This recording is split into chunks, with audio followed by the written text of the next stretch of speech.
పోటీతత్వం పెరగడానికి. ర్యాంకులంటే చంద్రబాబు నాయుడు గారు 1 ఉన్నాయి, పవన్ కళ్యాణ్ గారు 2 అని వేసేసుకోవచ్చు కదా! వాళ్ళిద్దరూ ఎవడన్నా అడుగుతాడా?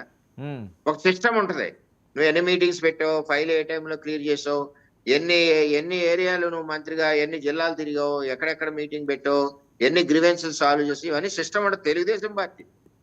ఆ పార్టీలో ఎలా ఉంటదంటే జగన్మోహన్ రెడ్డి పాలనలో 2.0 అన్నాడు కదా! 2 తీసేస్తే జీరో అనుకోండి. లిక్కర్‌లో ఎంత కొట్టగలవు సంవత్సరానికి? జగనన్న ఆరోగ్యశ్రీలో ఎంత కొట్టగలవు? ఇయన్నీ ఏం పేర్లండి? ఆంధ్రప్రదేశ్ రాష్ట్రకే జగనన్న రాష్ట్రం అంటే పోను. ఓకే. జగనన్న కాలనీలో ఎంత కొట్టగలవు? ఎంత కొట్టేశారు? చేపల చెరువులు గొల్లపురంలో మా పిఠాపురంలో 66 ఎకరాల చేపల చెరువులు. అప్పుడున్న వైసీపీ ఎమ్మెల్యే దగ్గర దగ్గర 25 కోట్లు కొట్టాడు. ఎక్కడ పోయినాయి? ఓకే. ఇయన్నీ చేసి అన్నీ పెట్టేసుకుని ఊరికే ఇళ్ళల్లో చూపించడం ఏంటండి? ఓకే. సూపర్ 6 ఇస్తాం. హ్మ్. మీరు చూసి ఏడుస్తారు. కళ్ళనీళ్ళు ఎట్టుకుంటారు. 30 ఏళ్ళు కాదు కదా, 40 ఏళ్ళు రారు. మీరు అసెంబ్లీ రావడానికి భయం. అసెంబ్లీలో ప్రజల గొంతుకు ఇప్పడానికి భయం. ఎంచేదంటే మీరు చేసిన తప్పులు అలా ఉన్నాయి. మీరు మాట్లాడేదేంటి మాతోటి? ఓకే. జగన్మోహన్ రెడ్డి కూడా ట్రైనింగ్ అవ్వమనండి. ఎక్కడ అప్రెంటిస్ అవ్వమనండి. టీడీపీ ఆఫీసులు తీసుకుంటా అప్రెంటిస్ కింద తీసుకోమనండి. జనసేనలో కొన్నాళ్ళు పని చేయమనండి. ఓకే. 2 చోట్ల అనుభవం వస్తాయి. అప్పుడు మళ్ళీ మీరు 3.0కి వెళ్ళండి. 2 ఎందుకు? ఓకే. ఓకే. 3.0కి వెళ్ళండి. బొలిశెట్టి గారు. ఇక్కడ ఏది ఏమైనా ఈ రాష్ట్రం అభివృద్ధి. అమరావతి వెళ్ళి చూడండి, సిగ్గే ఇట్లేదా? ఆ రోడ్లు ఎలా నాశనం చేస్తారు? ఈ వేళ వెళ్తుంటే సింగపూర్ లా ఉంది. మొత్తం అపార్ట్మెంట్స్ అన్ని అవుతున్నాయి.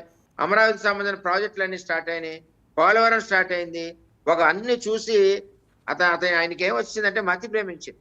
2.0 వర్మ గారు ఇంకో చిన్న విషయం ఏంటి, నిన్న తాడేపల్లి పాలసీ దగ్గర వర్మ గారు ప్రజలకు అర్థమయ్యే భాష ఇది. వినండి.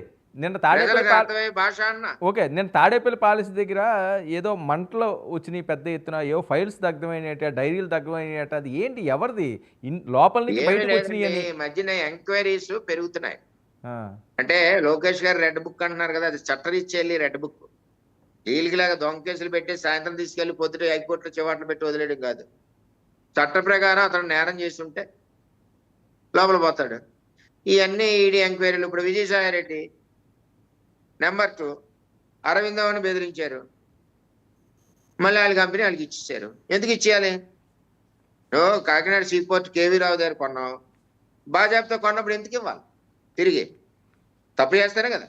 పోలీసులు వస్తే దొంగ ఏం చేస్తాడు? మెండవ చంపిన పుత్తులతో తీసుకొచ్చి అక్కడెక్కడో పడేస్తాడు పనిష్మెంట్స్. అమ్మగారు అక్కడ దొరికిందండి అంటాడు. అలాగే ఇంపార్టెంట్ ఫైల్స్ ఏమన్నా దగ్ధం చేశారనా మీ అనుమానం? ఏదండి? ఇంపార్టెంట్ ఫైల్స్ ఏమన్నా దగ్ధం చేశారనా? ఆధారాలు లేకుండా? ఇంపార్టెంట్ ఇవన్నీ లెక్కలు ఉంటాయి కదా. ఇప్పుడు ఒక లెక్క అయితే దాచుకోవచ్చు. 1 కోటి రూపాయలు దాచుకోగలం, మనం 10 కోట్లు దాచుకోగలం. వేల కోట్లు లిక్కర్ మీద వచ్చిన ఆదాయం, ఈ సంచులు గించులు ఎవరి దగ్గర పెట్టాం? మరి దువ్వాడ శ్రీనివాస్ గారి దగ్గర పెట్టారా, వర్మ గారి దగ్గర పెట్టారా, బొలిశెట్టి శ్రీనివాస్ గారి దగ్గర పెట్టారా? ఇది ఎక్కడో చోట రాయాలి కదా. ఒకసారి మెమరీ